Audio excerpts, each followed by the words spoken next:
Bismillahirrahmanirrahim. Assalamualaikum warahmatullahi wabarakatuh. Okey, kita akan bincangkan latihan struktur kertas 2 peperiksaan percubaan Terengganu 2020. Okey, kita lihat soalan yang pertama. Okey, sel X dalam rajah 1.1 menunjukkan struktur sel haiwan yang tipikal dan diberikan label J, K, M dan L. So kita dapat soalan macam ni, kita identify dululah, kenal pasti semua label yang diberikan. So kalau kita lihat pada label C, dia merupakan mitokondria. Okay, dia adalah mitokondria. Kemudian K adalah yang mempunyai kantung-kantung lepir yang mempunyai ribosom di permukaannya. Jadi kita tahu dia adalah jalinan endoplasma kasar. Okey, M adalah sebatian yang dihasilkan. Okey, dan L adalah kantung-kantung lepir yang tidak ada ribosom, tetapi dia mempunyai vesikel-vesikel yang berada di sisinya. So kita tahu bila ada vesikel-vesikel itu, dia merupakan jasad Golgi. Okey, so kita dah identify, dan M ini adalah sebatian, ya, bukan organel yang dihasilkan. Okey, kita lihat soalan dia. Okey, namakan bahagian yang berlabel J, K dan L.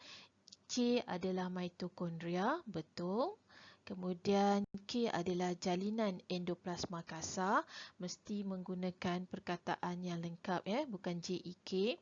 Dan L adalah jasad Golgi, juga betul. Jadi kita boleh dapat 3 markah. Okey, so soalan yang berikutnya 1A2, nyatakan fungsi J dan L. Okay, J kita tahu adalah mitokondria, maka fungsinya adalah tapak menjana tenaga diterima ataupun tapak respirasi sel. Okey, tapak respirasi sel juga diterima, ya, mesti ada respirasi sel. Okey, kemudian L adalah jasad Golgi. Kalau membungkus, dia kena ada perkataan di hadapannya, iaitu menyusun dan membungkus. Menyusun, sort and pack. Okey, menyusun dan membungkus. Tapi kalau kita nak jawapan yang lebih tepat, dia kena membungkus enzim. Okey, bukan membungkus protein tapi membungkus enzim. Jadi jawapan yang paling tepat dekat sini, apabila kita dapat je perkataan jasad Golgi, dia adalah untuk mengubah suai. Okey, first thing dia buat ialah untuk mengubah suai protein kepada sebatian lain, contohnya menjadi enzim dan sebagainya. Kemudian kita boleh juga buat jawapan ialah membungkus enzim. Bukan protein, ya, membungkus enzim ataupun protein yang telah diubah suai. Sebab ini fungsi yang pertama dia, mesti dia ubah suai protein menjadi sesuatu, contohnya menjadi enzim. Kemudian dia akan susun dan bungkus protein tadi. Dia kalau membungkus mesti ada perkataan menyusun kalau untuk protein. Okey, kat sini yang salah dia. Okey, tapi bila dah selesai dia menyusun, membungkus, mengubah suai protein, barulah dia membungkus enzim dalam vesikel. Kemudian barulah dia mengangkut enzim. Okey, so lain-lain jawapan ialah mengangkut enzim, bukan mengangkut protein, ya. Situ peranan orang lain pula. Okey, jadi kat sini kena betul lah penggunaan perkataan. Okey, jadi kat sini kawan kita atau sampel jawapan ni hanya dapat 1 markah dari 2. Okey.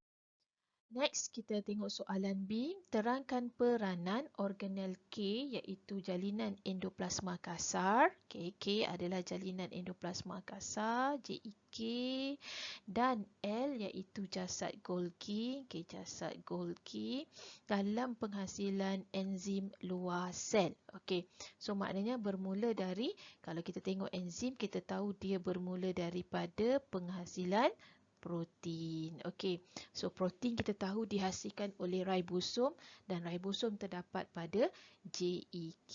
Jadi kita kena terangkanlah tentang JEK ni dulu. Okey, so apa peranan JEK? Okey, JEK sebenarnya ataupun jalinan endoplasma kasar, dia hanya akan mengangkut protein yang dihasilkan oleh ribosom yang terdapat pada permukaan dia. Okey, kita tengok jawapan sampel ni.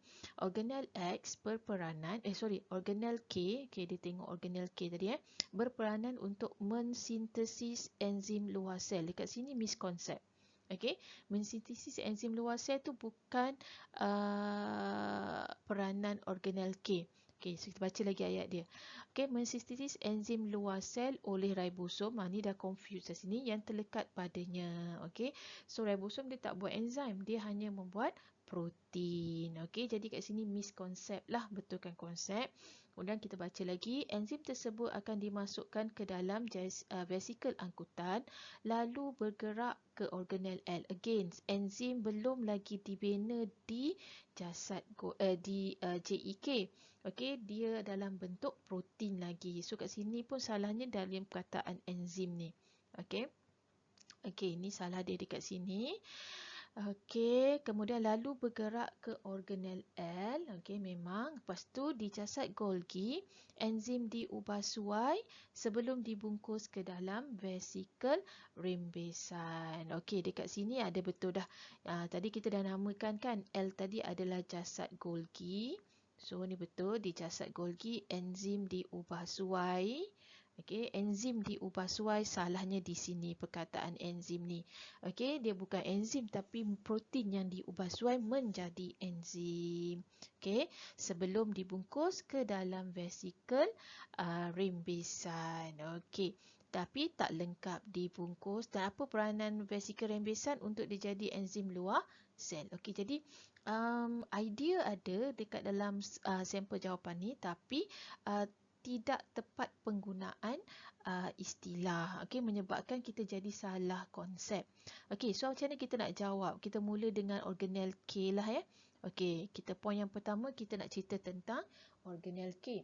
So organel K ataupun kita tulis je lah K, dia akan mengangkut K ataupun JEK tadi kita dah namakan, tapi kalau kita takut kita just guna perkataan organel K tadi. Jadi organel K mengangkut, itu je peranan dia. Okey, mengangkut protein yang disintesis oleh ribosom. Okey, ribosom tu terlekat dekat dia punya permukaan kan. So dia mengangkut proteinnya, so bukan mengangkut enzim. Kemudian okey, protein tadi dia diangkut dalam vesikel angkutan. Okey. So dalam diangkut KK mengangkut protein yang disintesis oleh ribosom dalam vesikel angkutan ke L.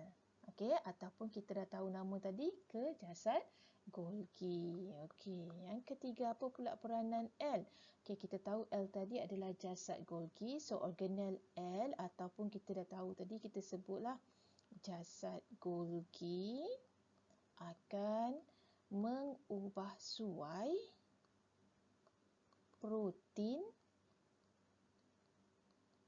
menjadi enzim. Dah jadi enzim. Tapi tak jadi lagi enzim luar sel. Okey, so macam nak jadi enzim luar sel? Okey, jadi bila dah jadi enzim ni, enzim tadi akan dibungkus dan diangkut. Okey, enzim dibungkus dan diangkut oleh vesikel rembesan. Tak ada perkataan ni, bolehlah diangkut oleh vesikel rembesan ke luar sel. Kan dia akan pergi dekat membran plasma, dia fuse, kemudian dia rembeskan enzim tadi ke luar sel. Okey, keluar sel. Okey, so ada 4 poin dekat sini. Jadi kita perlukan mana-mana 2P untuk dapat 2 markah lah dekat sini. Tapi sampel kita tak ada markah, so dapat kosong markah. Okey, next soalan C. M ialah glycogen yang merupakan, M merupakan simpanan makanan. Okey, simpanan makanan. Okey, dalam sel. Okey, terangkan pembentukan M. Okey, M adalah glycogen yang merupakan polisakarida, ialah polimer yang terdiri daripada rantai monosakarida yang panjang. Monosakarida dikondensasikan membentuk polisakarida. Okey, so dia punya markah adalah 2. So macam mana dia membentuk M? Okey, kita tahu M adalah simpanan makanan dan betul dia adalah glycogen. Tapi soalan AC macam biasalah, kalau kita namakan M pun tak ada markah lagi. So dia nak cerita tentang bagaimana glycogen tadi dibentuk. Okey, so glycogen kita tahu dia adalah berasal dari glukosa. Glukosa. Kalau kita tengok proses glukosa bila dikondensasikan menjadi satu rantai yang panjang. Okey, so kita tengoklah digunakan monosakarida dekat sini dikondensasikan. Okey, kalau nak spesifik kita tulis glukosa dikondensasikan poin 1 membentuk polisakarida poin 2. Okey, dah cukup dah sebenarnya untuk markah tadi kan. Okey, dan kita boleh tambah proses kondensasi tu dia akan membebaskan molekul air. Okey, so point number 3. Okey, monosakarida dikondensasikan untuk membentuk polisakarida dan membebaskan air. Molekul air. Molekul air yang banyak lah kan. Tengok ni. Okey, so dah ada P1, P2 dah cukup dah untuk dapat 2 markah. Soalan yang terakhir, soalan 1. Rajah 1.2 menunjukkan keadaan cili sebelum dan selepas direndam dalam air suling selama 2 jam. So kita tahu air suling ini bersifat hipotonik. Okey. So nyatakan pemerhatian akhir dan terangkan mengapa. Okey, pemerhatian cili melengkung atau membengkok keluar. Betul, nampak ni dia membengkok keluar.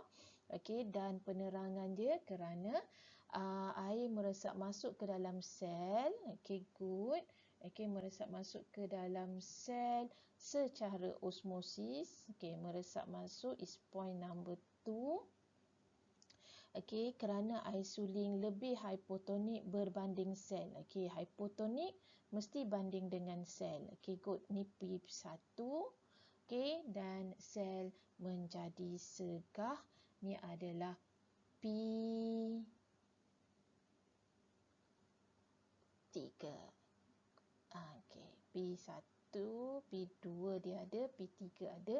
So markah dia 1 markah dekat sini, 2 markah dekat penerangan. So mana-manalah 2P. Okey, so itu adalah soalan terakhir bagi nombor 1. Okey, kita sambung untuk soalan nombor 2.